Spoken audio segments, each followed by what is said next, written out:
Bonjour tout le monde. Bonjour, je m'appelle Hélène Raymond. Je serai l'animatrice de ce panel. Je suis également membre du conseil d'administration du PA Développement International. Je vous accueille avec grand plaisir à cette deuxième saison de nos forums virtuels.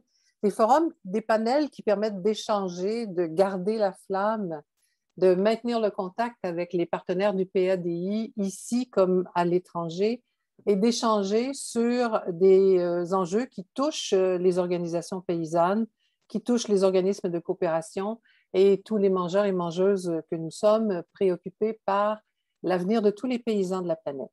Nous aurons 4 panels au cours de l'automne qui s'amorce et ce premier s'inscrit dans la foulée d'une consultation planétaire menée par l'Organisation des Nations Unies, l'ONU qui en appelle à la transformation dont le monde a besoin. L'ONU qui est en consultation actuellement et qui tiendra son forum le 23 septembre prochain, mais qui a procédé à toute une série de consultations. On va y revenir un petit peu plus tard. On est très heureux. Vous êtes plus de 150 à vous être inscrits aujourd'hui et à assister à ce panel qui s'intitule « Des systèmes alimentaires durables et inclusifs pour nourrir le monde ».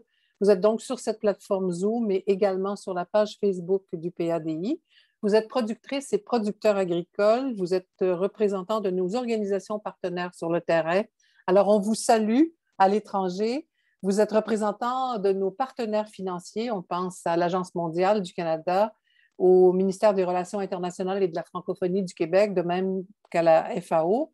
Vous représentez le réseau de l'UPA à travers ses fédérations régionales et spécialisées. Vous êtes des employés de l'UPA et du PADI, des partenaires d'intervention et des représentants des agri-agences qui sont membres d'Agricorps. Encore une fois, bienvenue. On est très, très, très heureux de vous savoir parmi nous.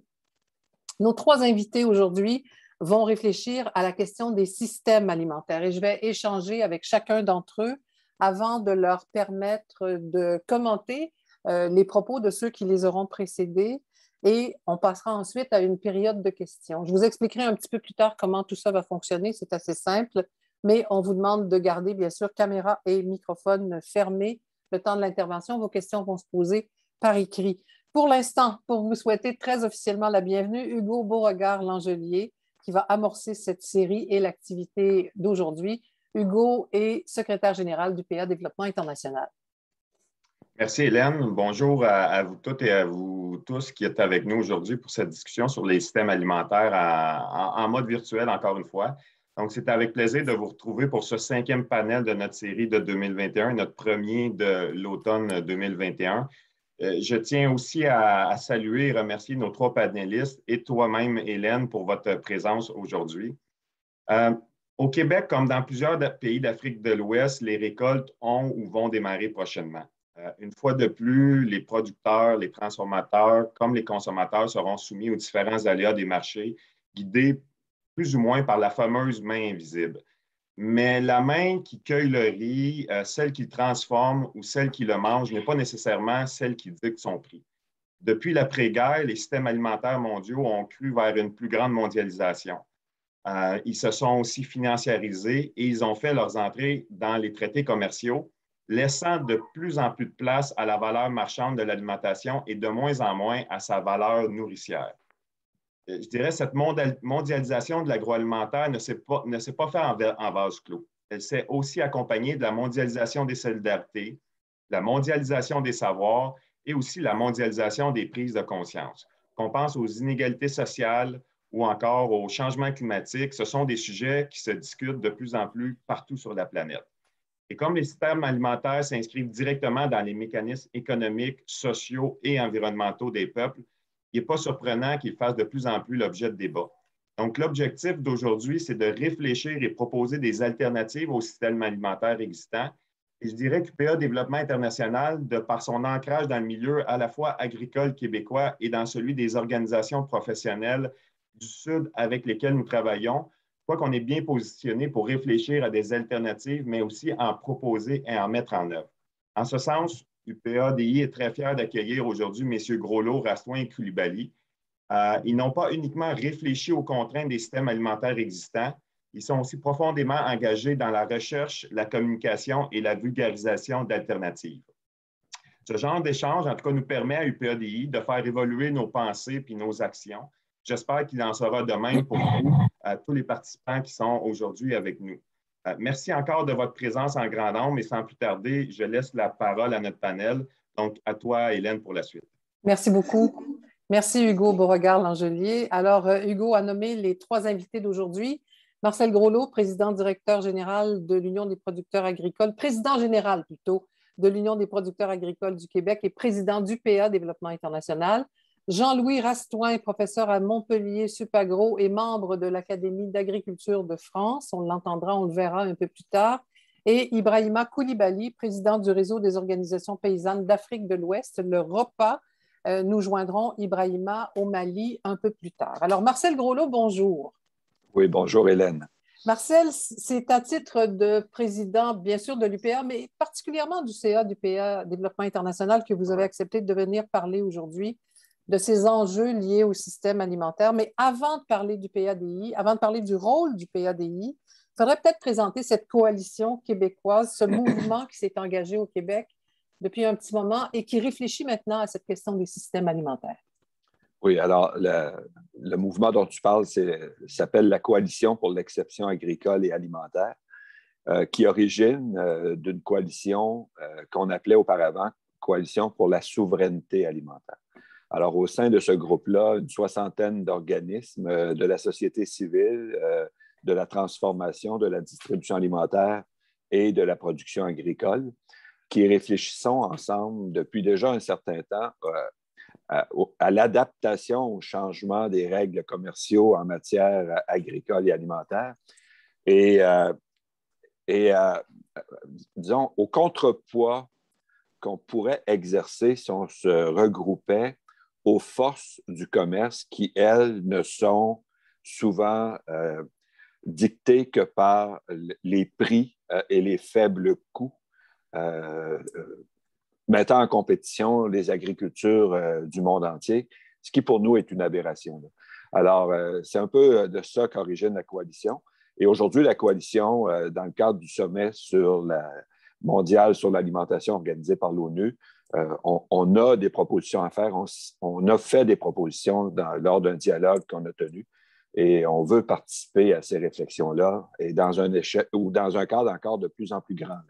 Alors, notre idée, c'est de mondialiser cette coalition. Ouais, ça, c'est très intéressant. On va y revenir, mais donc, un travail sur le terrain à l'échelle québécoise pour défendre les intérêts, pour défendre l'agriculture québécoise et les mangeurs et mangeuses québécoises également, mais un travail qui s'élargit par le biais du PA Développement international, par exemple, et par le travail de la coalition à une beaucoup plus grande échelle.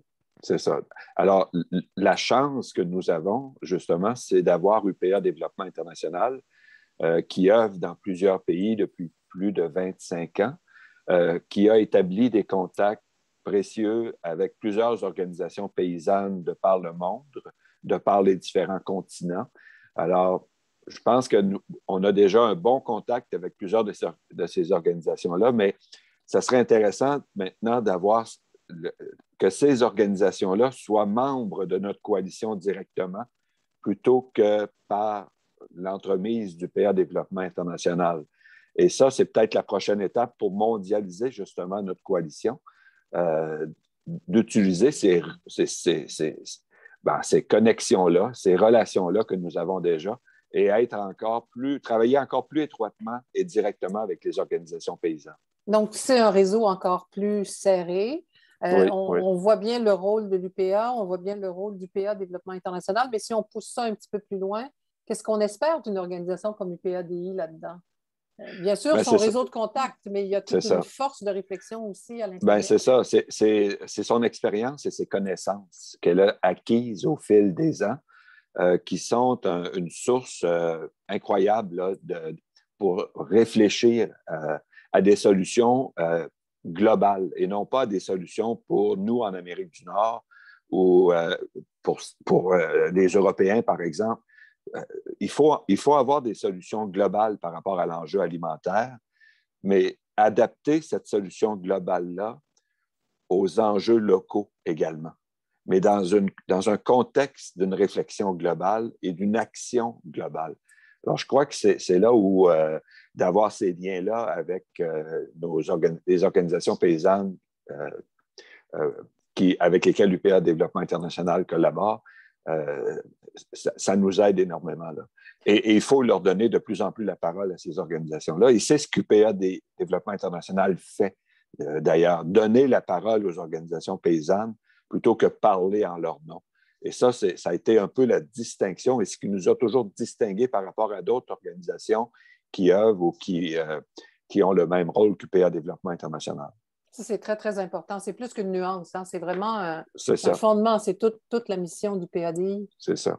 C'est ça. Absolument, absolument, parce que le lien qu'on crée avec les organisations dure dans le temps également. C'est une autre particularité du PAD. On a des contacts avec certaines organisations depuis plus de 20 ans, même si, de façon concrète, les programmes qu'on avait livrés à l'époque sont terminés. On a maintenu ces liens-là et on continue de les entretenir. Ouais. Alors, c'est des liens qui sont basés sur parce qu'on a les mêmes valeurs que ces organisations-là. J'essaie de fouiller dans ma mémoire, de remonter derrière, mais ça va sur des enjeux communs aux organisations paysannes. Ça va aussi dans cette lutte contre la mondialisation et depuis longtemps, le passage du GATT à l'OMC. C'est ça. J'hésite à dire contre, parce qu'on n'est pas dans une démarche anti-mondialisation. On est dans une démarche d'humaniser la mondialisation. Parce que je pense que la mondialisation, elle est souhaitable parce que par rapport au climat, il faudra agir globalement et mondialement. Par rapport à l'accès à la nourriture, il faut agir globalement et mondialement, mais avec des solutions adaptées aux régions, aux pays, aux continents. Et c'est là où la mondialisation doit faire un pas de plus surtout au niveau alimentaire, pour économiser les ressources, mieux utiliser l'eau, éliminer davantage de gaspillage alimentaire, réduire le transport. C'est toutes des actions qui vont nous aider à améliorer, minimiser les impacts des changements climatiques. Donc, on a des gestes à appliquer localement, personnellement, en tant qu'organisation agricole également, nationalement, mais dans une démarche orchestrée mondialement. Moi, c'est comme ça que je vois l'avenir de la mondialisation, en contrepartie d'une mondialisation qui est axée uniquement sur les bénéfices à court terme. Voilà, alors, humaniser la mondialisation, on va retenir l'expression. Il a été question au début de cet entretien du travail de la coalition. Il y a des organisations canadiennes, d'autres organisations à l'étranger qui ont fait un peu la même chose.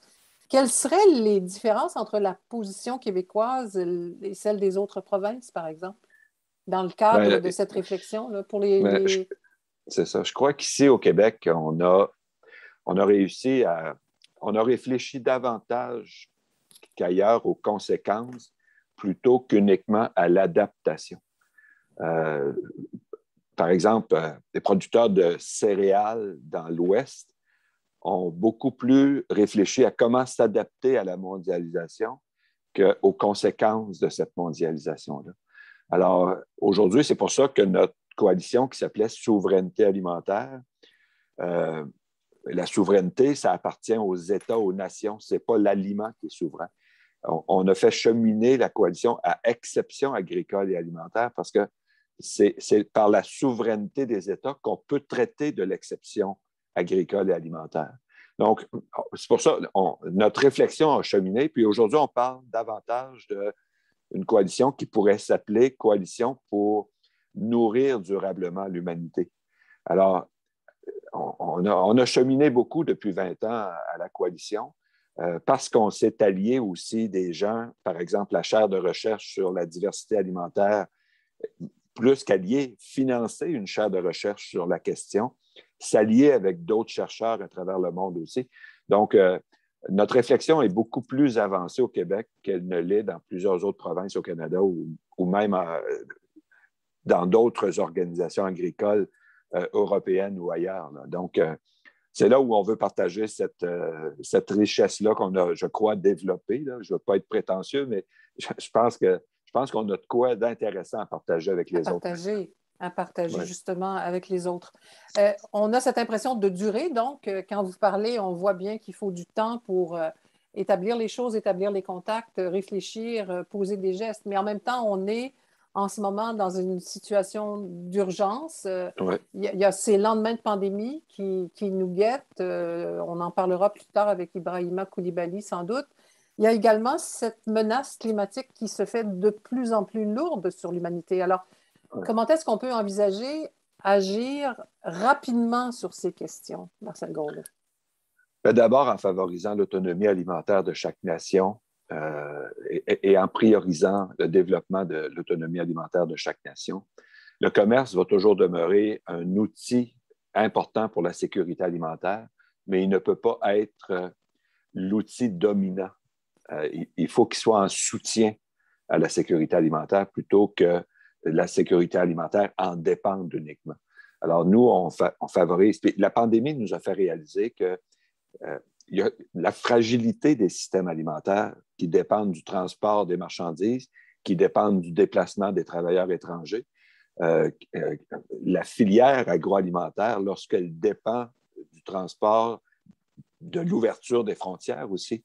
Ici au Canada, on a vu que même une frontière aussi ouverte que celle qu'on a entre le Canada et les États-Unis s'est refermée pour le déplacement des citoyens. On a maintenu la frontière pour des raisons économiques ouvertes pour le transport des marchandises, mais on aurait pu imaginer qu'une pandémie qui aurait frappé encore plus fort aurait même entraîné la fermeture du transport pour les marchandises. Quelles auraient été les conséquences? Ça aurait été désastreux.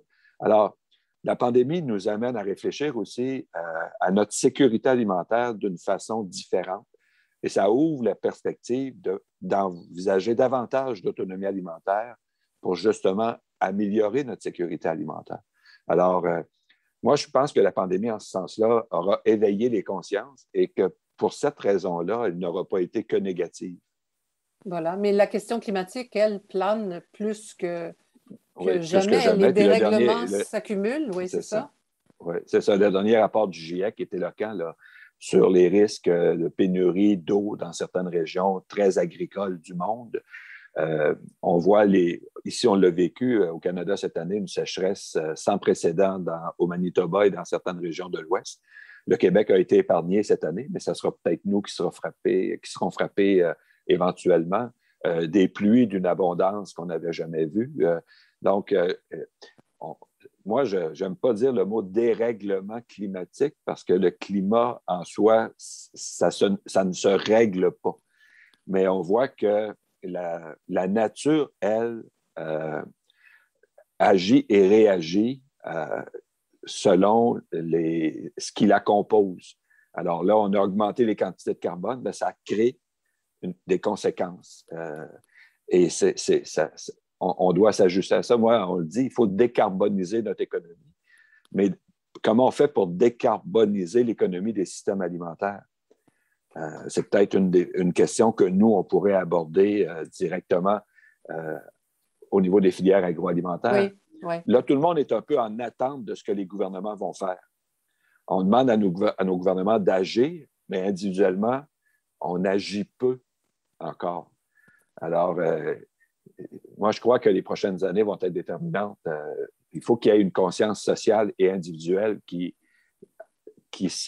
s'ajoute aux maux et à l'anxiété que les gens ambiante, vivent. C'est ça. Alors, ce sera l'objet des deux dernières questions, Marcel Groslot. Donc, pour les partenaires de terrain qui nous écoutent, quelle serait, vous avez fait tout à l'heure un appel à joindre la coalition, mais quelle est la place de ces organisations de terrain et la place des gens qui représentent les familles agricoles un petit peu partout, les partenaires du PADI, dans cette réévaluation, dans cette réflexion sur l'avenir des systèmes alimentaires? Moi, c'est ça. J'appelle à la coalition des forces agricoles d'abord. Donc, les organisations paysannes devraient se regrouper davantage qu'on ne le fait maintenant. Les enjeux commerciaux nous ont souvent mis en opposition. Donc, les organisations paysannes de l'Amérique en opposition aux organisations paysannes de l'Europe qui cherchaient davantage à protéger leur marché, alors que les organisations paysannes de l'Amérique cherchaient l'ouverture des marchés. Là, il faut cesser de se voir par opposition. Il faut commencer à se voir en complémentarité par rapport aux enjeux globaux que tu as mentionnés, Hélène, notamment les changements climatiques, la sécurité alimentaire, l'accès aux aliments. Moi, je vois encore des organisations agricoles européennes comme Copa-Cogeca qui sont davantage préoccupées par les enjeux commerciaux que par les enjeux climatiques réellement, là, dans le fond. Réel, alors il faut cheminer vers, en tant qu'organisation agricole, vers d'autres niveaux de collaboration et travailler en complémentarité plutôt qu'en opposition. Oui. Alors, situation exceptionnelle, réaction exceptionnelle. Le rôle de la société civile, en terminant. Mais le rôle de la société, c'est un peu notre rôle à nous d'aller les chercher. Parce que la société civile, lorsqu'elle se préoccupe d'alimentation, souvent, elle n'a pas l'ensemble des informations ou des connaissances qui permettent d'avoir une approche porteuse, disons, ou facilitante. Les organisations civiles, moi, je trouve, jugent souvent très sévèrement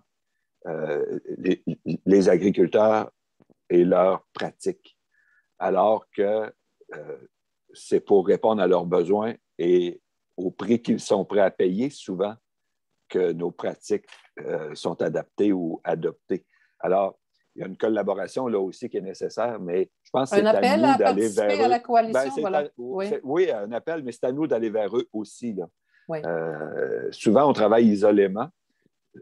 C'est à nous, les organisations agricoles, d'aller vers eux et de s'ouvrir à eux également, là, pour que la communication s'améliore. Oui. Merci beaucoup, Marcel Groslo. À tout de suite, hein? Il faut rester là parce qu'il y aura des questions tout à l'heure. Parfait. Je signale aux gens qui nous écoutent que dans la zone de clavardage, vous aurez le lien pour accéder aux mémoires de la coalition Nourrir l'humanité durablement. Alors, si vous souhaitez en savoir davantage, c'est là que vous pourrez trouver l'information.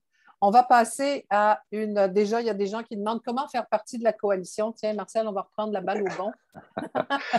C'est facile. En allant sur le site de la coalition, c'est facile de nous rejoindre envoyez-nous un message, puis on va communiquer directement avec nous. Ou vous avez mes coordonnées, peut-être m'écrire un message directement à moi ou à Hugo. C'est facile également. Donc, je vous invite, peut-être qu'après ce séminaire, on va doubler le nombre de membres de la coalition. C'est un bel objectif. Tripler. Alors, c'est un bel objectif. On va passer à une partie plus théorique maintenant. On s'en va en France retrouver Jean-Louis Rastoin, qu'on va voir apparaître à l'écran à l'instant. Bonjour, Jean-Louis Rastoin. Bonjour, Hélène. Bonjour, on vous retrouve avec plaisir. Je dis on vous retrouve parce qu'en mai dernier, vous avez participé justement à cette journée de réflexion de la coalition. Vous avez prononcé une conférence qui a été vraiment très appréciée et il était tout naturel pour nous de vous demander de revenir nous parler de système alimentaire inclusif et de voir comment tout ça s'articule, comment on doit comprendre tout ça. Alors, la première question que je vais vous poser, et je vais demander à Julie Comeau de mettre tout de suite une diapositive à l'écran. Qu'est-ce que c'est, Jean-Louis Rastoin, qu'un système alimentaire? On va voir la diapo apparaître. Voilà, allez-y, commentez ce grand tableau. Oui, en préambule, un mot de remerciement à Marcel Groslo et Hugo Beauregard-Langelier pour leur invitation et félicitations à l'UPA pour organiser ce panel sur un thème tout à fait pertinent. Alors, le système alimentaire, il a été défini par un de mes maîtres, le professeur Louis Malassis, comme la façon dont les hommes s'organisent dans l'espace et dans le temps pour obtenir et consommer leur nourriture. Alors, il se trouve que pour atteindre cet objectif, il est nécessaire de mobiliser de très, très nombreux acteurs qui appartiennent à différents segments de la chaîne alimentaire. Alors, si on va de la gauche à la droite dans ce schéma, eh bien, on voit qu'il y a d'abord les intrants agricoles, les semences, les engrais, les pesticides, etc., mais combinés avec des ressources naturelles, et notamment la terre et l'eau. Alors, ce sont les agriculteurs qui font cette combinaison en produisant des produits végétaux et des produits animaux qui sont ensuite transformés par l'industrie agroalimentaire, qui vont dans des circuits commerciaux et qui aboutissent dans l'assiette ou le verre du consommateur. Alors, c'est un système très complexe et la notion fondamentale, c'est l'interdépendance entre les acteurs. on ne peut pas imaginer une prospérité de l'agriculture sans une prospérité de l'agroalimentaire et réciproquement. Et ceci est valable pour l'ensemble des acteurs. Alors, ce schéma qui est ici doit être complété par la notion de pilotage du système alimentaire, qui est un pilotage mixte. C'est-à-dire, il y a à la fois le fonctionnement des marchés, mais il y a aussi des interventions de l'État ou des interventions au niveau international, par exemple de la FAO, de l'OMS, etc., pour réguler le fonctionnement du système alimentaire. Je pense notamment aux normes en ce qui concerne la qualité des aliments, et c'est quelque chose de très important. Alors, ce système alimentaire, si l'on regarde l'ensemble des pays du monde, il est très largement le premier secteur dans ces pays. Bon, il y a une petite exception, évidemment, pour les pays arides, et notamment les pays pétroliers dans le désert. Hein. Eux, il n'y a pas d'agroalimentaire chez eux. Mais dans tous les autres pays du monde, c'est le premier secteur. Et il y a une très, très grande diversité à la surface de la planète dans la façon d'organiser ces systèmes alimentaires et dans leur performance aussi. Je voudrais souligner trois choses pour les systèmes alimentaires. Premièrement, le rôle moteur des industries agroalimentaires. Dans les pays riches comme le Canada ou comme la France, l'Allemagne, etc., plus de 90% de ce qu'achète le consommateur est passé par l'industrie alimentaire. Donc, on ne peut pas parler d'alimentation sans penser à l'industrie, sans mobiliser l'industrie agroalimentaire.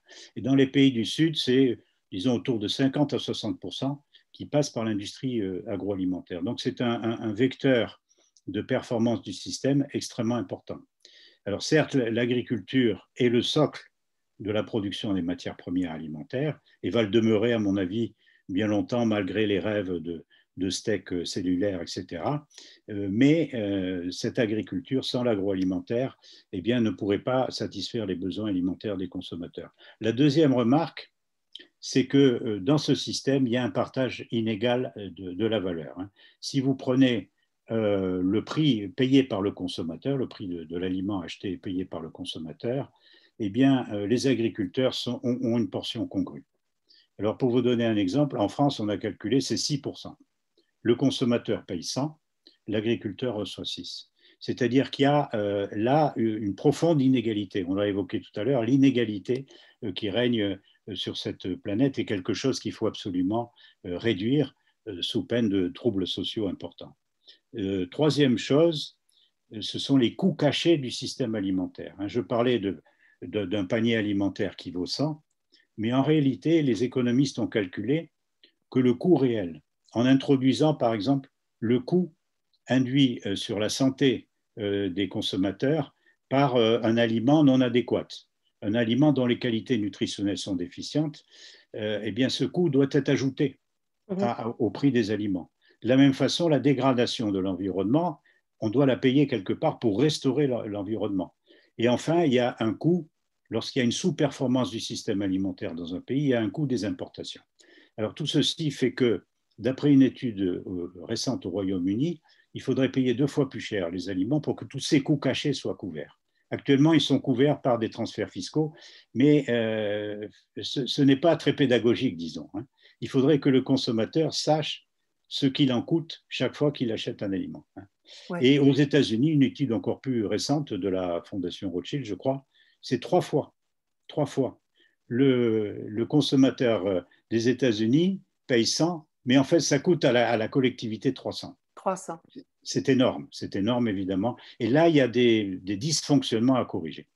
Et l'agriculteur américain reçoit, on ne sait pas quel pourcentage, mais entre 0 et 10 ou 5. C'est quelque chose de très comparable à ce qu'on a observé sur la France. Sur la France. Disons entre 6 et 10%. Alors évidemment, c'est variable selon les pays, les produits.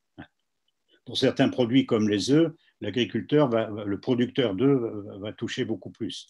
Mais pour des céréales, pour les céréales, le pain, etc., vous voyez, c'est quelque chose de très faible. Et en moyenne, ça reste très, très faible. Ça reste faible un peu partout. Ouais. Vous avez évalué, Jean-Louis Rastoin, la part de l'agro-industrie, la part de l'autosubsistance, la part des systèmes innovants. Vous avez établi des pourcentages. Et je vais demander à Julie Comeau de passer à la prochaine diapo que vous allez commenter. Parce que ça aussi, c'est très, très révélateur là, quand on parle de système alimentaire. Donc, nous avons devant nous cet état du système alimentaire mondial en 2020 avec ses 7 milliards 800 millions de consommateurs. Je vous laisse Oui, c'est continuer. ça. Oui, oui, oui. Donc là, j'ai fait des estimations en regardant quel est le système alimentaire qui nourrit l'humanité et en prenant les différents pays du monde avec les statistiques de la Banque mondiale. Donc mes calculs aboutissent au constat suivant. Aujourd'hui, 50%, c'est même un peu plus que 50% de l'humanité se nourrit avec un système alimentaire de type agro-industriel. Alors je définis très rapidement. C'est un système qui est très spécialisé, c'est-à-dire qui pratique la monoculture, hein, par exemple que des céréales, etc. Hein. Deuxièmement, il est intensif en produits agrochimiques. Il utilise beaucoup de produits agrochimiques, les engrais, les pesticides, etc. Troisièmement, c'est un système qui est de plus en plus concentré, y compris d'ailleurs au niveau des exploitations agricoles. Dans tous les pays du monde, on observe une forte concentration pour des raisons d'ailleurs d'accès à un revenu décent, insuffisant. Mais il est de plus en plus concentré. Pourquoi? Parce que l'on fait jouer les économies d'échelle, c'est-à-dire qu'on ne considère que la maximisation des volumes pour maximiser les profits. Et là, Marcel l'a évoqué tout à l'heure, c'est quelque chose qui est très discutable aujourd'hui. L'autre caractéristique, c'est la globalisation des marchés dont on a parlé. Et enfin, la dernière caractéristique, c'est la financiarisation. Ça signifie que toutes ces grandes firmes, et d'ailleurs de plus en plus d'entreprises agricoles aussi, sont possédées par des fonds d'investissement. Et ce sont des fonds spéculatifs dont le seul objectif est de maximiser le retour sur investissement.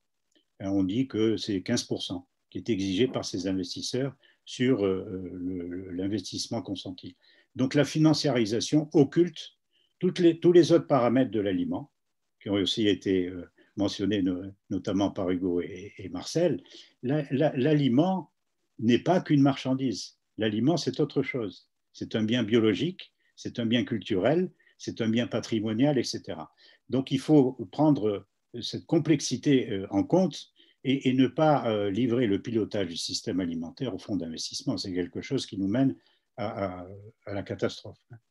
Alors, le deuxième système présent sur la planète, et qui est de façon encore significative, c'est 34%, hein, c'est ce qu'on pourrait appeler le système traditionnel, avec des petites unités de production, peu de transformation industrielle, comme je l'ai indiqué, des filières qui se caractérisent par une faible organisation, mais aussi la multiplicité d'intermédiaires commerciaux, qui font que là aussi, dans ce système, les revenus agricoles sont laminés par les autres acteurs du système alimentaire. Autre caractéristique, c'est la très faible productivité. Les rendements sont très, très faibles par rapport à ceux qu'on obtient dans d'autres pays, notamment les pays du Nord. Donc ce système on le caractérise souvent par trappe de pauvreté, c'est-à-dire qu'il engendre la pauvreté et c'est un cercle infernal, il n'y a pas de capacité d'investissement, etc. Donc, vous voyez à travers ce que je viens de dire que ni la configuration agro-industrielle, ni la traditionnelle ne peuvent nous présenter des scénarios souhaitables pour le futur. Alors, on constate que déjà, dans le monde entier, il y a des formes alternatives qui sont des formes innovantes, comme vous l'avez signalé, et qui s'appuient sur d'autres itinéraires techniques, sur d'autres formules économiques, sur d'autres statuts d'entreprise, etc., qui sont à l'œuvre. Alors, les estimations, c'est environ 16%, comme je l'ai signalé là. Bon, ce sont des chiffres évidemment arrondis, qui donnent des ordres de grandeur, mais pas des précisions statistiques. Hein. Mais quand même, ça donne à réfléchir. Oui, ça donne à réfléchir, ça donne, souhaitons-le, une tendance. On va revenir plein écran avec vous, si vous voulez, maintenant, Jean-Louis Rastoin, et on reverra quelques diapositives un petit peu plus tard, mais qu'est-ce qu'elles ont en commun, ces formes innovantes? Est-ce que c'est dans la façon qu'ont les agriculteurs de se regrouper, de se fédérer, dans la façon de donner de la valeur aux produits? Qu'est-ce que ces initiatives pourraient avoir en commun? Si vous voulez, effectivement, il y a les deux paramètres que vous indiquez. Bon, il faut mentionner d'abord que les itinéraires techniques, c'est-à-dire les façons de produire, sont radicalement différentes du modèle agro-industriel et du modèle traditionnel. Hein. Et bon, j'insiste beaucoup là-dessus, ça s'appuie sur des recherches d'avant-garde, c'est très innovant. Ce n'est pas du tout le retour à la polyculture élevage de grand-papa, c'est pas ça. C'est très innovant et ça s'appelle l'agroécologie.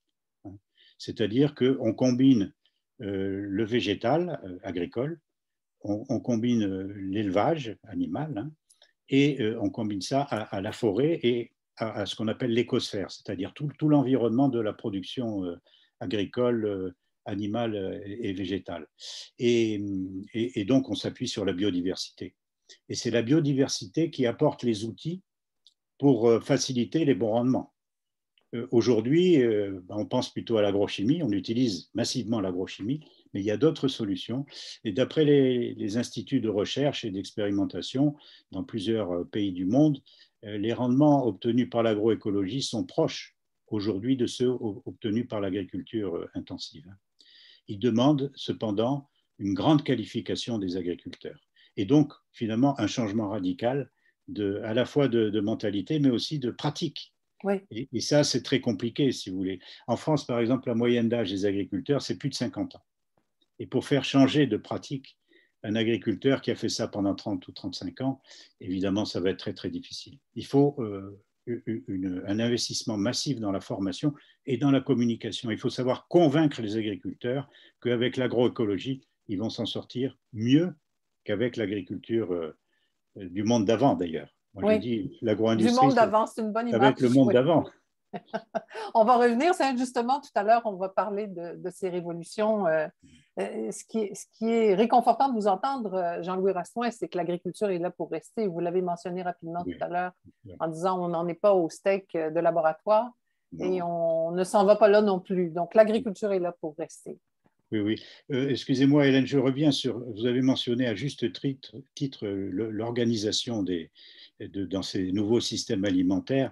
Elle s'appuie beaucoup sur la mutualisation des ressources, et ce qui permet de conserver des structures, des exploitations agricoles, des PME agroalimentaires, etc., et des circuits commerciaux à taille humaine. Aujourd'hui, on a des firmes gigantesques qui se sont emparées de ça, et on voit bien que quelque part, le système est grippé.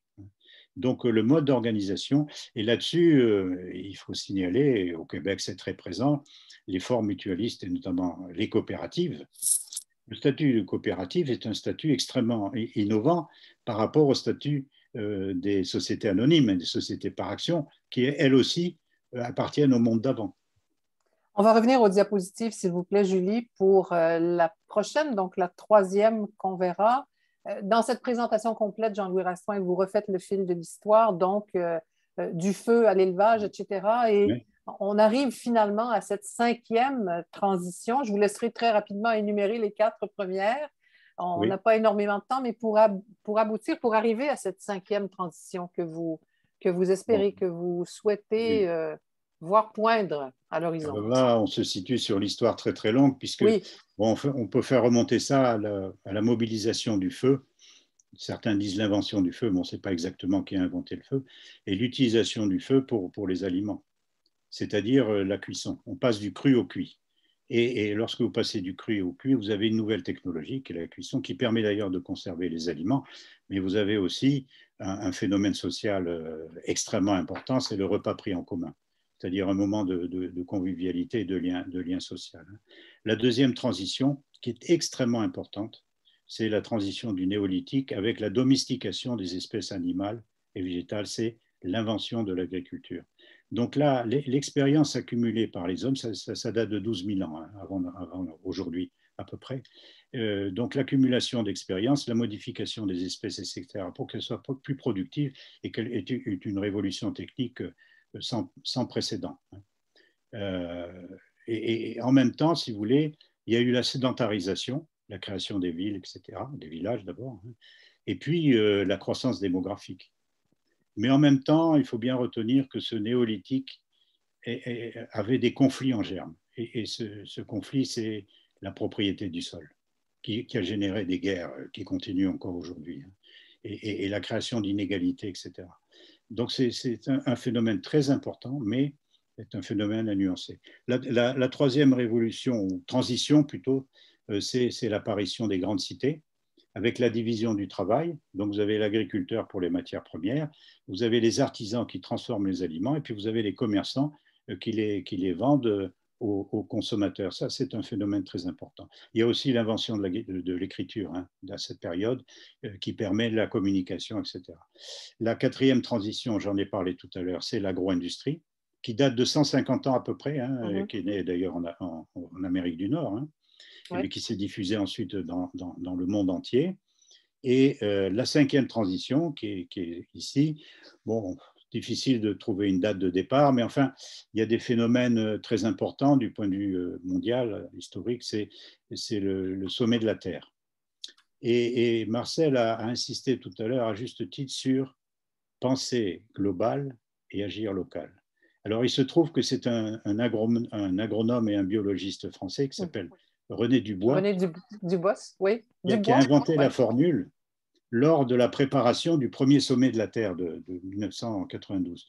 Lui, il a écrit ça en 1972, 20 ans avant, mais c'était un grand visionnaire.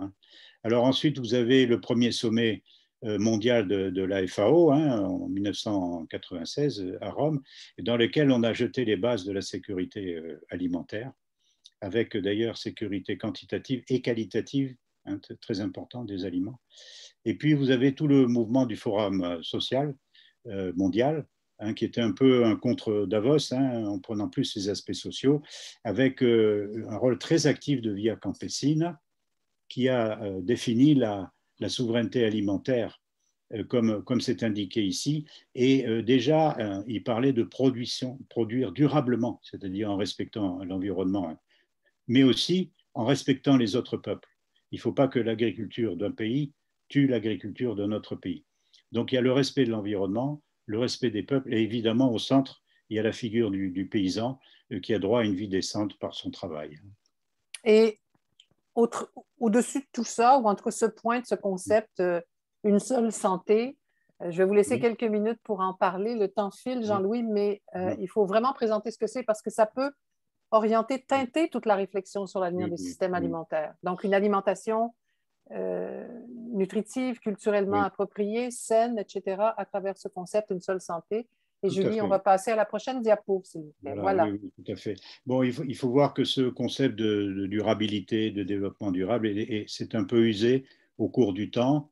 Il s'est complexifié. Aujourd'hui, il y a les ODD, les Objectifs du développement durable de l'ONU, avec un horizon 2030 et avec 17 objectifs. Donc, évidemment, le citoyen de base se perd là-dedans. Et donc, les scientifiques, avec les milieux professionnels d'ailleurs, ont imaginé ce graphique de synthèse qui démontre ou qui attire l'attention sur le fait que, en fait, il y a une seule santé. Bon, évidemment, en priorité, il y a la santé de l'homme. Ça doit être l'objectif de toute civilisation. Que chacun soit en bonne santé et vive correctement, etc. C'est le bien-être humain qui est vraiment l'objectif premier. Mais pour obtenir le bien-être humain, il faut de la santé animale. Et là, on peut mentionner que, à propos de la Covid, on a remis sur le devant de la scène le lien entre santé animale et santé humaine. Et il y a des pandémies animales, des épizooties, qui sont un véritable désastre pour les éleveurs, avec des risques pour la santé humaine. On l'a vu avec la peste bovine, le SB, c'était quelque chose de dramatique. Mais, et pour que la santé humaine et animale fonctionne, il faut qu'il y ait la santé de la planète. Parce que si vous détruisez la Terre et si vous épuisez l'eau, il n'y aura plus rien à manger. Voilà, on est dans cette boucle. On va laisser la diapo à l'écran. Je vous pose la question que j'ai posée à Marcel Groslot tout à l'heure. Vous avez mentionné la COVID. On peut parler de la menace, ou en tout cas du réchauffement climatique, du changement climatique. Il y a ce sentiment d'urgence qui survient, qui est là depuis longtemps, mais qui se fait plus actuel maintenant. Alors, je veux dire aller vite, mais accélérer les choses dans ce cadre-là, est-ce que vous envisagez que c'est possible? Oui, mais si vous voulez, il y a évidemment les forces de l'ancien monde qui sont à l'œuvre et qui freinent cette évolution, parce que si vous regardez l'industrie agrochimique, elle veut défendre son business, ce qui est compréhensible. Elle veut défendre sa rente de situation, etc. Et donc, elle freine des cas de fer. Ce sont des mouvements qui sont très, très puissants financièrement et donc qui influencent les politiques. Mais il y a quand même des changements, et vous avez raison, ça s'est accéléré moi je l'ai observé en Europe de façon tout à fait tangible, accélérer la transition. Voilà ce qu'on dit. Et on ajoute accélérer la transition socio-écologique. C'est la transition écologique pour lutter notamment contre le réchauffement climatique, mais aussi la transition sociale pour lutter contre les inégalités. Et en Europe, nous avons une stratégie qui s'appelle de la ferme à la table et qui a mis au premier rang, qui a mis comme priorité la transition écologique, la protection de la biodiversité, etc. Donc ça, c'est un phénomène politique très important, mais le COPA-COGECA, qui est l'union des syndicats agricoles européens, etc., n'est pas tout à fait en phase avec cette vision de la Commission européenne. Et donc, ça freine un petit peu. Mais j'ai bon espoir que ça avance quand même. Que ça avance. Je vous laisse une minute, Jean-Louis Rastouin. On va vous réentendre plus tard, mais il y a des gens qui sont avec nous aujourd'hui du Mali, du Niger, d'après ce que j'ai vu, du Québec, du Sénégal aussi, sans doute. Comment les pays émergents peuvent-ils contribuer à façonner l'avenir de leur propre système alimentaire, mais du système alimentaire mondial? Alors là, écoutez, bon, moi je suis citoyen français et européen, donc je n'ai pas de leçon à donner aux autres pays, hein. Mais quand même, je dis à mes amis du Sud, ne faites pas de mimétisme. C'est-à-dire que quand on a évoqué ces 5 transitions, il y a la case agro-industrie. Et je pense que les pays du Sud, qui sont encore au stade traditionnel, ne doivent pas s'imaginer qu'il faut obligatoirement qu'ils passent par la case agro-industrie. Ils peuvent sauter directement dans la transition socio-écologique. Et bon, j'ai indiqué que la recherche fournissait des moyens maintenant, des méthodes et des pistes. C'est très important, hein. Alors, on a un problème, c'est que dans ces pays, il y a aussi des forces de résistance, hein. Il y a très souvent des importations, j'allais dire massives, à la fois d'intrants agricoles, produits agrochimiques, etc., mais aussi de produits comme, on cite toujours l'exemple du poulet congelé des États-Unis ou du Brésil qui tue l'élevage de volailles dans les pays du Sud. C'est tout à fait vrai, parce qu'avec les économies d'échelle, la concentration, ces pays-là arrivent à casser les prix. Et évidemment, les producteurs locaux dans le Sud ne peuvent pas s'en sortir. Et pour ces pays, le concept de souveraineté alimentaire est fondamental. La priorité numéro 1, ça doit être d'augmenter la production locale. Augmenter la production locale. Et dans la plupart des pays du monde, bon, il y a quelques zones où c'est plus difficile parce qu'on manque d'eau et parfois de terre, mais la plupart des pays du monde ont un potentiel agroclimatique qui est sous-utilisé. Et donc, il y a un potentiel de croissance. Il faut absolument mettre la priorité là-dessus. On vous retrouve tout à l'heure, Jean-Louis Rastouin. On va demander à Ibrahima Koulibaly du ROPA qui nous attend à Bamako. Ibrahima a rouvert son microphone et je signale, j'ai énuméré quelques pays et il y a quelqu'un d'Haïti qui a mentionné sa présence. Alors, bienvenue encore une fois tout le monde. On est très heureux de vous avoir, de vous savoir avec nous. Bonjour Ibrahima Koulibaly. Bonsoir chez vous. Oui, bonsoir Hélène. Bonsoir à tous ceux qui participent à cette conférence. Oui, Ibrahima, à la lumière de ce que vous venez d'entendre, est-ce que c'est possible de décrire pour nous le système alimentaire des pays d'Afrique de l'Ouest ou de certains pays d'Afrique de l'Ouest? Emmenez-nous sur le terrain un peu. Merci beaucoup Hélène. Je pense que personnellement, je suis convaincu d'une chose, c'est qu'il n'y a pas un système alimentaire, il y a des systèmes alimentaires. Dans le monde entier, je pense qu'on ne peut pas parler, on ne peut pas définir ce concept-là avec un seul terme, avec un seul regroupement de mots. Et donc, je pense que ça, c'est extrêmement important.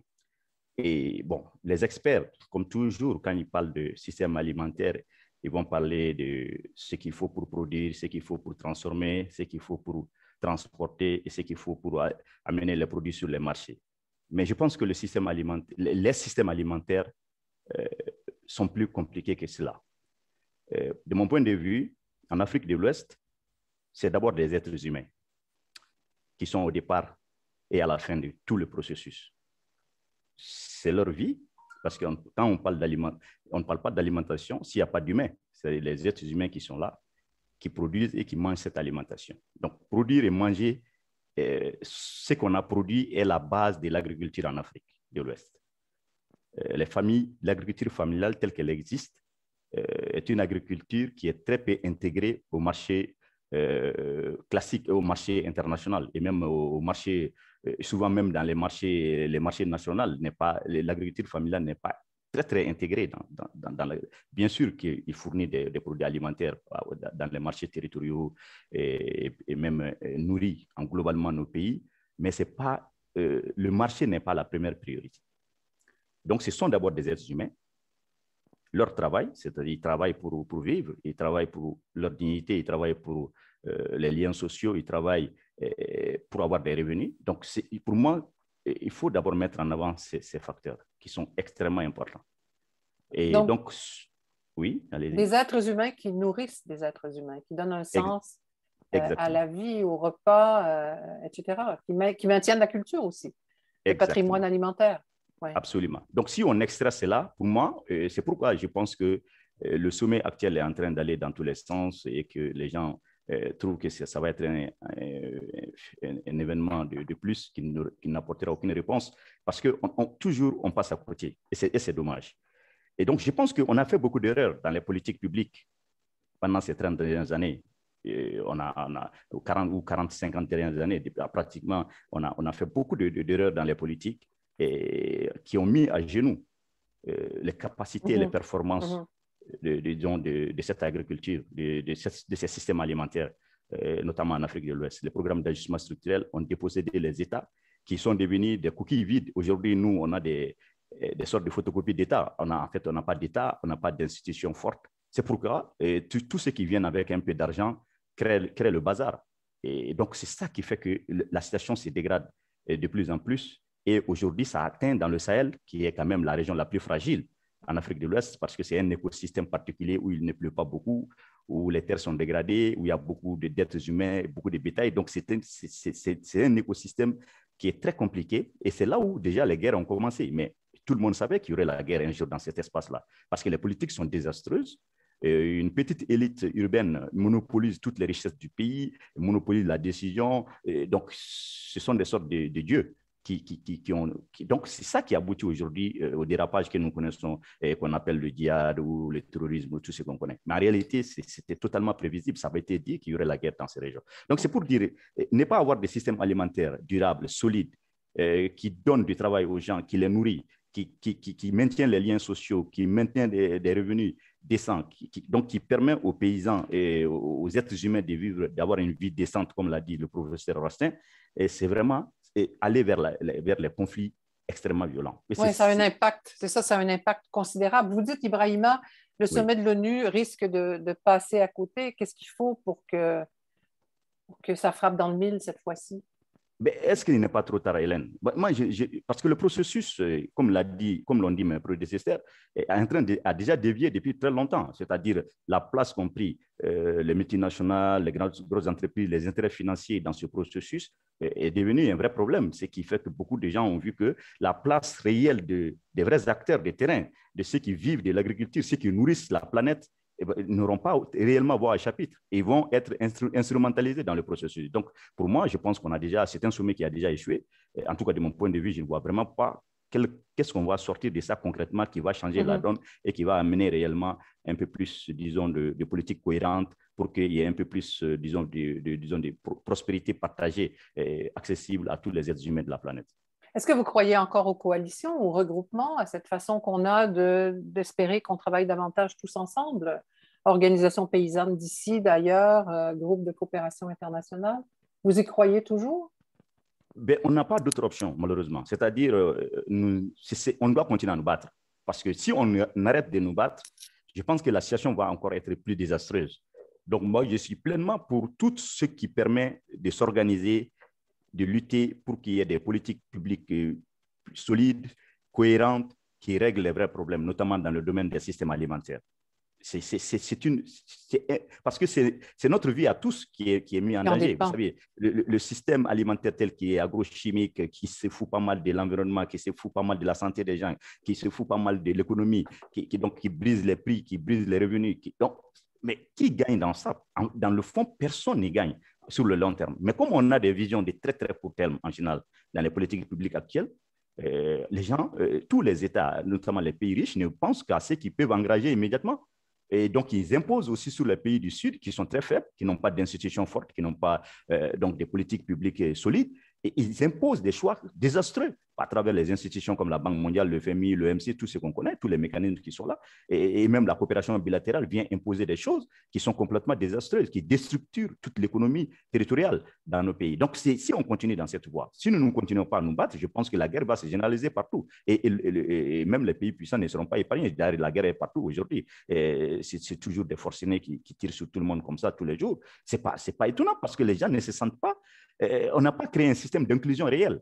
Ouais. Un système qui permet à tout le monde de se sentir concerné par ce qui se passe dans le monde, de se sentir que réellement on travaille pour l'intérêt de tous. Mais on a créé le sentiment qu'on travaille pour l'intérêt de toute petite minorité qui a droit de vie et de mort, de décider de ce qui est bien et mal pour les autres. Donc c'est ça qui est triste.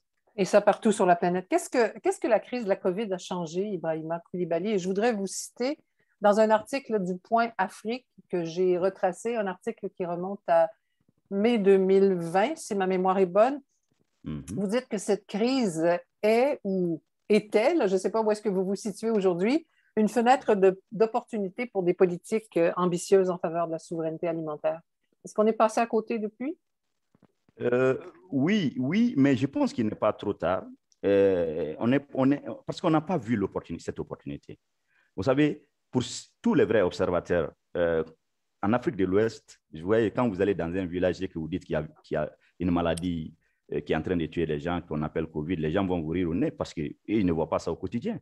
Ils voient des gens arrimer peut-être, mais pour eux, Covid, ça ne veut rien dire. Ils ne voient pas les gens mourir comme des mouches. Et donc, pour les gens, c'est une invention de l'Occident, c'est une invention des pays riches. Et donc, ce qui a été dit par nos États, qui ont créé des systèmes véritablement de pression énorme à travers toutes les mesures, toutes les mesures de restriction qu'on a mis en place dans nos États, la fermeture des échanges entre même souvent des régions d'un même pays. Donc, tout cela, vraiment, les gens l'ont très, très mal vécu. Mais en réalité, quand on regarde, il y avait une résilience réelle dans les communautés, au sein des villages, au sein des territoires, parce que les gens avaient leur alimentation. Et les marchés territoriaux ont continué à être alimentés par les produits issus de ces systèmes alimentaires territorialisés. Donc ça, c'est quelque chose d'indéniable. Et ça a maintenu un équilibre pendant très longtemps, ce qui n'a pas été le cas des produits importés, dont les prix ont flambé et continuent à flamber. D'ailleurs, il va y avoir des émeutes bientôt dans tous nos pays à cause de la flambée des prix des produits alimentaires importés. Donc, si on met ça bout à bout, les États auraient dû prendre cette opportunité au lieu d'essayer de mobiliser de l'argent pour la vaccination ou je ne sais pas quoi. Je pense qu'ils auraient mieux fait d'investir dans les capacités productives de ces systèmes alimentaires territorialisés. Donc, ça allait totalement changer la donne et ça allait créer, c'est ça ce que j'appelle des politiques en faveur de la souveraineté alimentaire. Donc, booster la production agricole des exploitations familiales, des territoires, pour qu'on puisse être réellement résilient.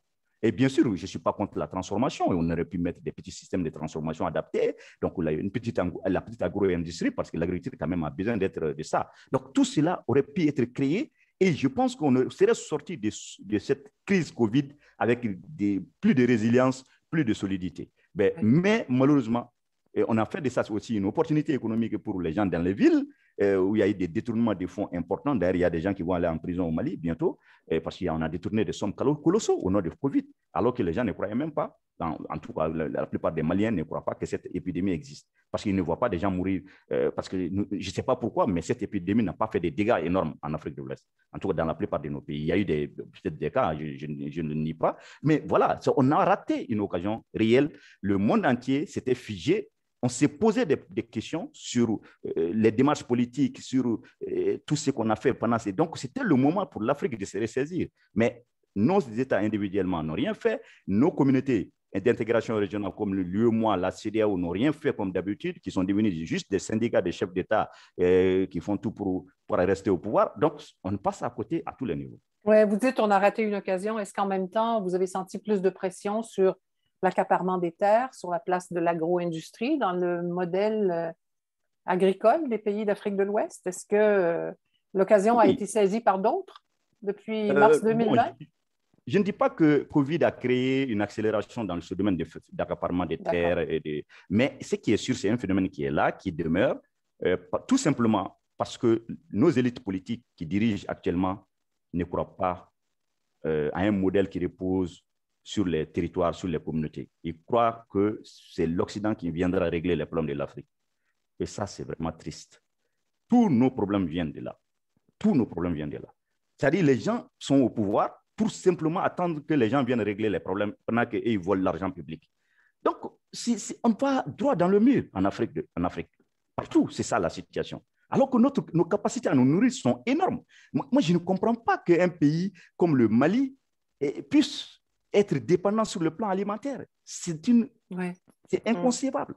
C'est inconcevable. Dans tous les domaines, nous avons des capacités qui sont énormes. Il suffit des politiques cohérentes, bien ciblées, un peu de protection, comme partout dans le monde on en a besoin. Je pense que les marchés vont pouvoir être alimentés, la transformation va pouvoir être alimentée et les gens pourront avoir une nourriture diversifiée, nutritive, adaptée à leurs réalités socio-culturelles. Et donc, mais malheureusement, non. C'est toujours...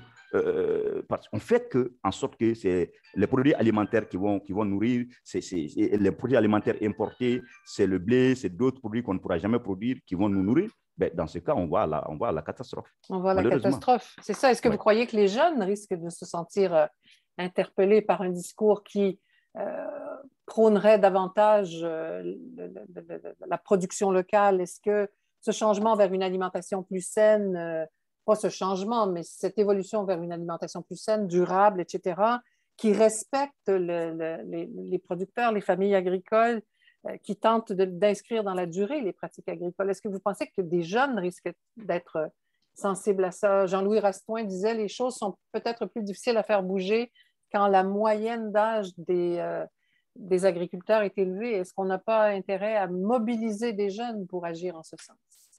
Merci, Julie. Je pense que réellement, le nœud de la question se trouve à ce niveau. Vous savez, moi, j'ai de l'espoir aujourd'hui. Pourquoi? Nous sommes de la génération qui a commencé le mouvement paysan autonome, qui s'est battu. Nous avons négocié des politiques agricoles qui n'ont jamais été appliquées dans nos pays, la loi d'orientation agricole du Mali, la politique agricole de la CEDEAO. Tout ça, on les a. C'est des très bonnes politiques, mais nos États n'ont pas mis un centime dans ces politiques aujourd'hui. Mais l'avantage aujourd'hui, c'est que la jeunesse, elle est connectée à travers les réseaux sociaux. C'est une jeunesse, même quand elle n'est pas allée à l'école, c'est des gens qui s'échangent des petites vidéos. Donc, l'information circule en temps réel aujourd'hui en Afrique. Moi, je pense que j'ai mis sur cela pour cette nouvelle transition et à tous les niveaux. C'est-à-dire, on va avoir une jeunesse. Et je vous dis, hier seulement, j'étais en train de former un groupe de jeunes dans notre centre de formation à Sélingué. Parce que toute notre énergie est focalisée aujourd'hui sur la formation de cette conscience au niveau de la jeunesse. Vous savez, moi, je suis très frustré quand je vois les jeunes qui ont des projets bien ficelés, montés déjà, mais qui vont à la banque, on leur dit garantie, ils n'ont pas de garantie. L'État n'a pas mis un fonds de garantie et c'est dans la loi d'orientation agricole du Mali que l'État doit créer des garanties au niveau des banques pour financer les projets des jeunes. Mais pourtant, il y a 2000 milliards dans des projets fictifs détournés par des unités de gestion des projets.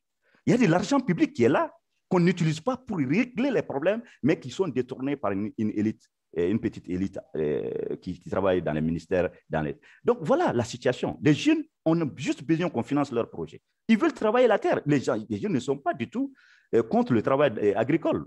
En tout cas, moi, les jeunes que je rencontre, ils veulent faire de la pisciculture, ils veulent faire du maraîchage, ils veulent faire des cultures même hors sol. Ils ont de l'ambition. Ils veulent faire de l'élevage, de l'aviculture. Et les marchés sont là. Aujourd'hui, les consommateurs attendent ces produits. Ils ont besoin de ces produits. Mais pourquoi on fait des surplaces? Ils ne demandent même pas l'aumône, ils ne demandent pas des subventions. Ils demandent qu'on les aide à financer, à ce que les banques les prêtent de l'argent simplement. Mais donc, c'est ça qui est très frustrant. C'est très frustrant. Nous on a fait cette année, l'Europa fait régulièrement ce qu'on appelle, dans le cadre de notre dispositif de suivi de ce qu'on appelle notre observatoire de l'exploitation familiale agricole, on fait des rapports. Cette année, le rapport était construit sur la jeunesse. On a fait des focus groups dans tous les pays ouest africains pour savoir quels sont les vrais problèmes de ces jeunes. Mais les rapports sont disponibles, hein, vous pouvez aller les consulter. C'est extraordinaire. C'est-à-dire, on a toutes les solutions et on peut trouver des solutions à ce sous-emploi chronique des jeunes qui pourraient même être une solution à la crise sécuritaire que nous avons aujourd'hui. Parce que moi, j'ai dit à qui veut l'entendre qu'on a cette guerre-là, ce n'est pas du tout une guerre religieuse, c'est une guerre économique parce que tous ces gens qui prennent les armes, ce sont des gens qui ne croient plus à leur pays, qui ne croient plus à leur État, qui ne croient plus à la gouvernance, qui ne croient plus à ce qu'on a appelé démocratie, mais qui est tout sauf de la démocratie, qui est tout sauf de la bonne gouvernance. Donc, c'est ça qui a fait que les gens prennent les armes contre leur propre gouvernement. Et toutes nos capitales sont assiégées aujourd'hui, que ce soit le Mali, le Burkina, le Niger. Il n'y a que la capitale qui fonctionne. Partout, ces groupes-là créent des problèmes. Partout, ils sont capables de créer de la nuit.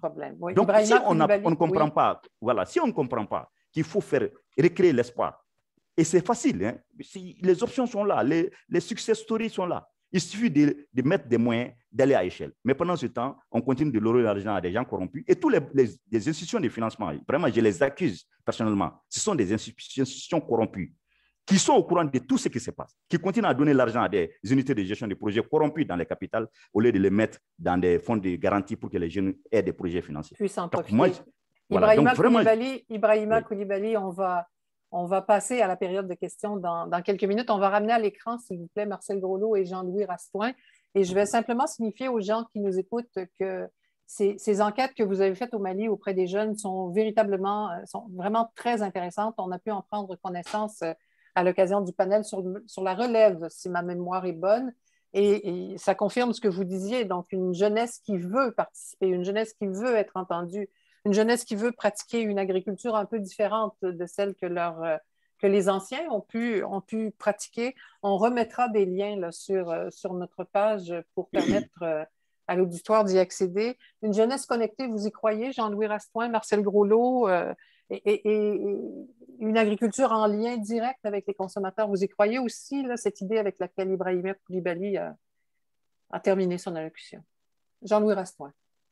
Oui, tout à fait. Je crois que c'est ça le nouveau modèle de système alimentaire qui est en train d'émerger dans le cadre de la transition et qu'il faut absolument soutenir.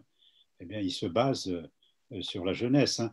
Je pense que la notion de vision à long terme est quelque chose de fondamental, la vision intergénérationnelle. Qu'est-ce qu'on fait pour les jeunes d'aujourd'hui et qu'est-ce qu'on fait pour ceux qui vont leur succéder? C'est très important. Et là, il faut mobiliser les technologies modernes, notamment le numérique, hein. Je sais qu'en Afrique, c'est très utilisé. Ça peut rendre d'énormes services, hein. Je voudrais revenir sur le propos d'Ibrahima, qui, à mon avis, est très, très pertinent, hein, et sur sa critique des politiques publiques, des politiques agricoles. C'est vrai que s'il n'y a pas ce socle, on aura beaucoup de mal à faire évoluer les systèmes alimentaires, hein. Et dans les politiques publiques, il y a la chaîne des savoirs, c'est quelque chose de fondamental, c'est-à-dire investissement massif dans la recherche-développement et la production d'innovation, c'est très important, la formation et l'information. Ça, c'est le premier point. Le deuxième point, qu'a souligné aussi Ibrahima, c'est l'accompagnement financier, c'est fondamental. C'est-à-dire l'appui à l'investissement, notamment pour les jeunes, et puis pourquoi pas jouer sur la fiscalité.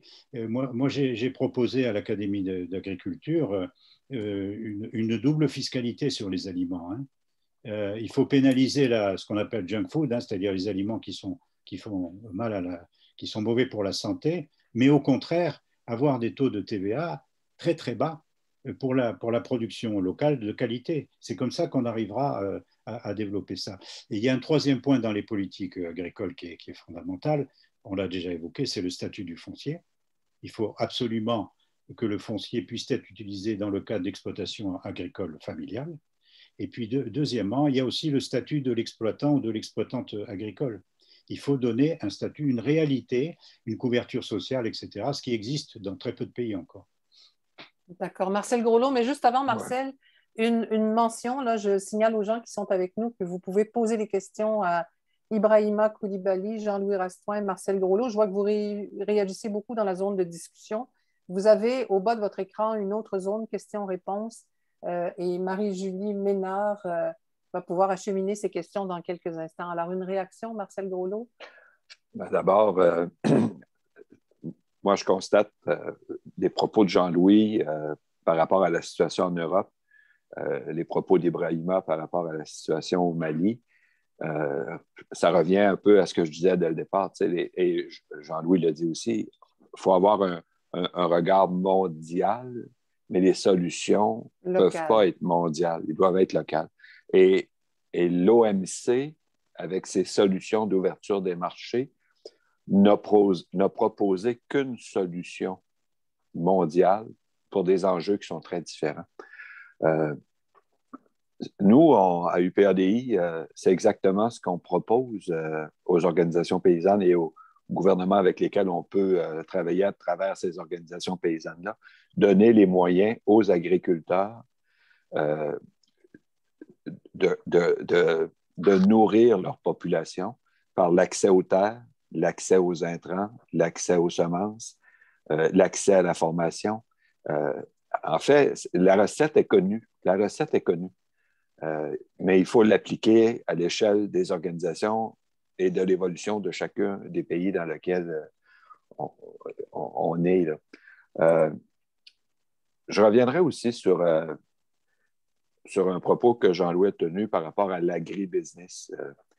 Moi, je vois les bailleurs de ce monde actuellement, Syngenta et autres, ils sont très ciblés par les conséquences du type d'agriculture qu'on pratique, notamment sur la biodiversité et tout, mais ils sont aussi en train d'ajuster et leur recherche porte de plus en plus sur des pesticides biologiques, sur des façons plus respectueuses de la nature, des façons d'utiliser les pesticides aussi plus respectueuses de l'environnement ou moins dommageables. Alors, c'est la contribution de tous qui va nous amener à une solution globale.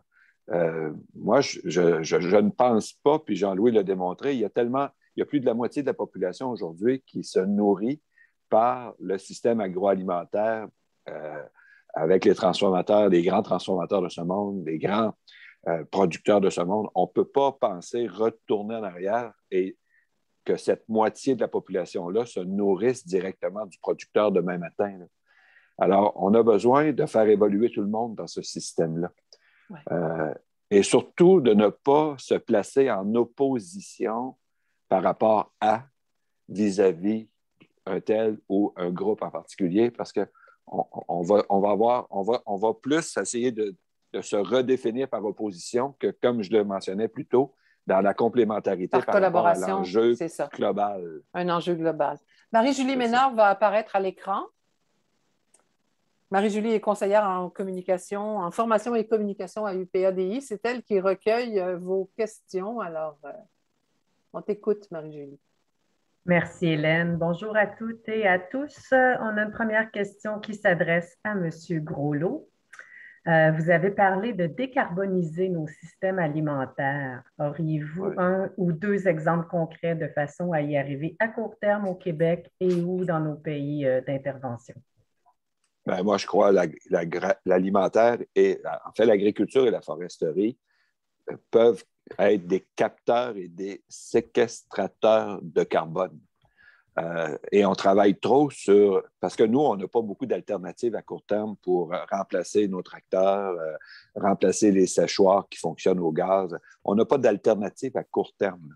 Donc, mais par contre, on a une capacité de capter, séquestrer le carbone qui est exceptionnelle. Mais ça, il faut faire de la recherche. Ce n'est pas encore suffisamment documenté, mais moi, je crois que c'est... D'ailleurs, ça a été dit lors d'une COP, là, que si on augmentait de 4 % la matière organique dans les sols à l'échelle de la planète, on réglerait le problème de l'excédent de carbone dans l'atmosphère.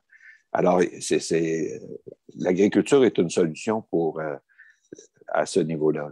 Donc, ce n'est pas uniquement par l'élimination de l'usage du carbone, mais c'est par la captation du carbone. Merci. Merci, M. Groslot. Durant la présentation de M. Rastoin, on a eu une question dans le clavardage. Selon vous, est-il préférable de taxer les produits de mauvaise qualité ou plutôt de subventionner davantage la production d'aliments sains? Ah, ça fait référence à une... Oui, oui, c'est ça. C'est ce que je viens de de commenter mentionner. là. Ouais. Effectivement, là, on a, comment dirais-je, il y a des distorsions de concurrence entre ceux qui produisent des bons aliments, et ça coûte nécessairement un peu plus cher, hein, bien sûr, et puis ceux qui produisent des aliments très industrialisés sans préoccupation nutritionnelle. Donc, il faut faire les deux mouvements, hein, c'est-à-dire qu'il faut mettre des taxes. Par exemple, il y a des taxes sur les sodas maintenant dans plusieurs pays du monde. Et comme pour le tabac, d'ailleurs, on a montré que ça avait un effet dissuasif, hein, pour la consommation de ces produits néfastes à la santé. Donc, il faut taxer, mais de manière vigoureuse, hein. On voit ce qu'on a fait pour le tabac, c'est très, très important. Il faudrait faire la même chose pour les aliments dont il est avéré scientifiquement, et il y en a beaucoup malheureusement, qui sont nuisibles pour la santé, qui sont néfastes pour la santé. Et de la même façon, il faut encourager l'émergence de ces systèmes alimentaires territorialisés, c'est-à-dire la production bio, la production locale, etc., en diminuant les taxes gouvernementales, c'est-à-dire chez nous on appelle ça taxe à la valeur ajoutée, pour que ces aliments soient plus accessibles, pour leur conférer une certaine compétitivité par rapport aux aliments de production de masse. Merci, M. Rastoin. Notre prochaine question, la superficie de terre agricole nécessaire à la production de viande de bœuf ou de mouton est également beaucoup plus grande que pour produire d'autres aliments nutritifs, tels que les légumes ou les légumineuses. Dans une perspective de durabilité, ne serait-il donc pas plus efficace de se concentrer sur les productions végétales plutôt qu'animales? Jean-Louis Rastoin, tiens. Oui, on a fait plusieurs exercices de prospective là-dessus en considérant la consommation alimentaire, hein. Et toutes ces études sont convergentes, c'est-à-dire que dans les pays, hein, je dis bien dans les pays où la consommation de viande est très importante, c'est le cas de l'Amérique du Nord, c'est le cas aussi de l'Europe, il faut aller vers une diminution de cette consommation de viande, notamment la consommation sous forme de steak haché, hein, qui a beaucoup progressé. Et puis faire une substitution des protéines animales par les protéines végétales, et c'est possible dans une certaine mesure.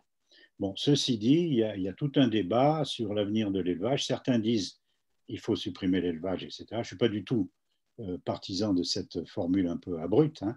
Je pense que l'élevage a un bel avenir devant lui, mais il faut qu'il fasse ce qu'on appelle une montée en gamme qualitative, c'est-à-dire qu'on produise moins, mais de meilleure qualité, en incluant d'ailleurs la qualité nutritionnelle, ça va de soi, mais aussi la qualité gustative qui est très importante. Donc le monde du futur, pour parvenir à cette alimentation durable, ne peut se faire sans une certaine diminution de la consommation de produits animaux, notamment la viande bovine, la viande porcine, hein, et une augmentation de la consommation de protéines végétales par les protéagineux, hein, les légumineuses, comme on l'a indiqué. C'est ça. Et là aussi, c'est une situation qui exige des nuances. Quand on fait transhumer ces animaux, par exemple, quand on est dans des réalités totalement différentes. Alors, depuis le début, on parle de diversité de modèles. Mais j'ajouterais là-dessus qu'on ne pourrait pas remplacer toutes les superficies en culture actuellement, parce qu'en fourrage, par exemple, par la production de légumineuses, parce que le climat ne s'y prête pas. Nous, on a des régions nordiques ici, où la production de fourrage est beaucoup plus, et de loin préférable à produire des céréales ou des légumineuses. Donc, si on veut utiliser les ressources de la planète, on ne peut pas dire on va éliminer la viande puis on va cultiver des légumes partout, parce que ce n'est pas possible non plus. Alors, ce sera un autre beau panel. Peut-être que oui, mais c'est pour ça que la solution, moi, je pense qu'elle est dans la consommation responsable. Jean-Louis l'a mentionné. On peut réduire notre empreinte sur le climat ou sur la nature en ayant une consommation responsable, mais pas nécessairement dicter à chacun ce qu'il doit manger. Dernière question, Marie-Julie, puis après, je voudrais réentendre tout le monde avant de saluer l'auditoire. Dernière question, c'est un beau défi. 6 questions, il y a. Il y a beaucoup de questions. Alors, allons-y. L'agriculture demeure essentielle pour tous si l'on parle de solutions locales. Pourquoi, par exemple? J'aurais pris l'autre, mais ce n'est pas grave.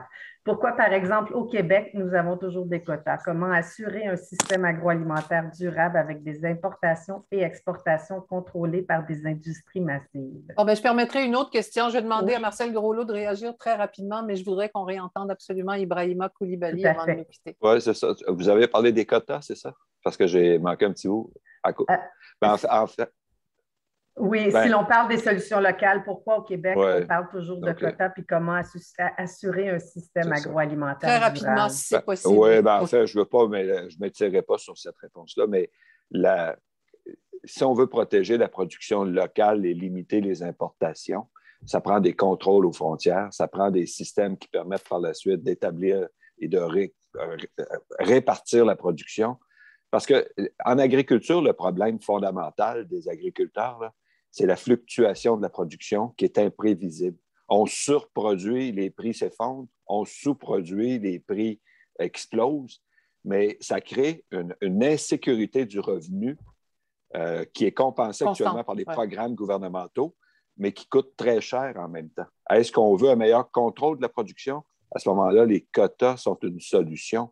Pas à tout, mais ils sont une solution à la fluctuation des prix due à l'imprévisibilité de la production.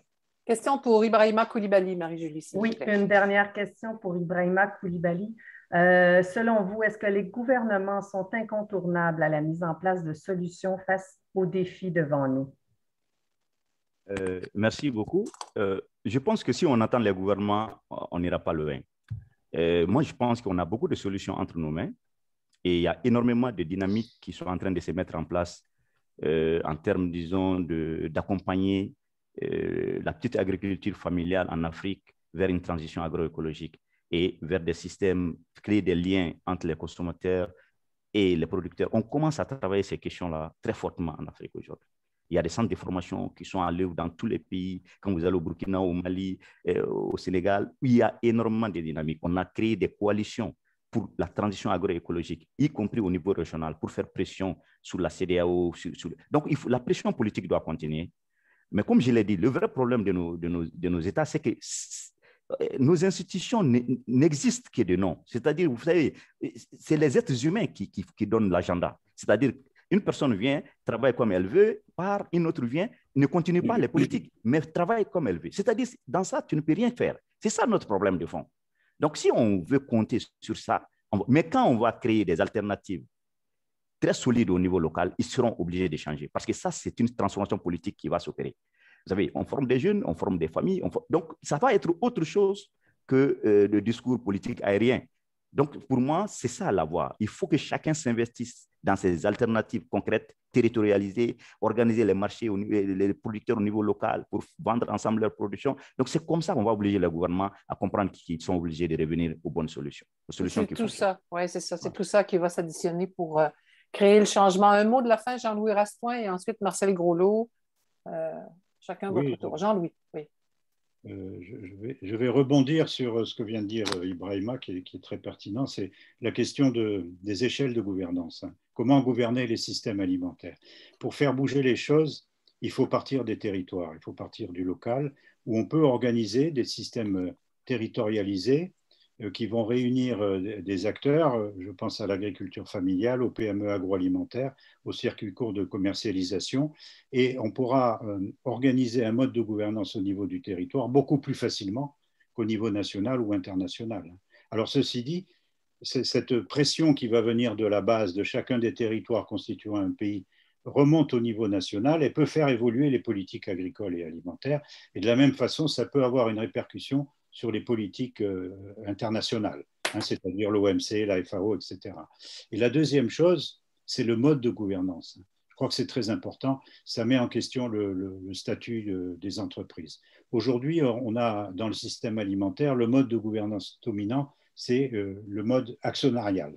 C'est-à-dire, ce sont les financiers qui apportent leurs capitaux dans les entreprises, qui dictent les stratégies.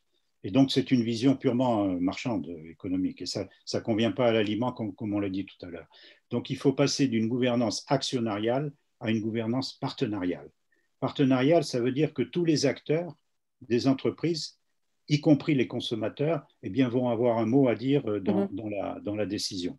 Et pour ça, il faut faire évoluer le statut des entreprises. Et encore une fois, les mouvements mutualistes très présents en agriculture sont un bon exemple de ce qu'on peut faire de positif.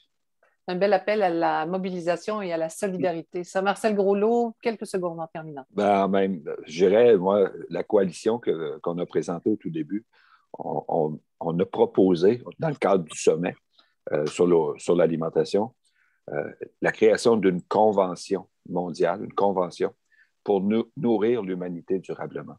Cette convention-là donnerait à la FAO des moyens, une convention qui posséderait des moyens contraignants, qui ferait contrepoids aux règles commerciales actuellement, qui, elles, ont des moyens contraignants d'empêcher un pays de se doter de certains tarifs pour protéger son marché local, qui donnerait des moyens contraignants aux États pour favoriser leur autonomie alimentaire plutôt que de dépendre des importations, qui donnerait des moyens contraignants pour assurer un revenu décent aux agriculteurs.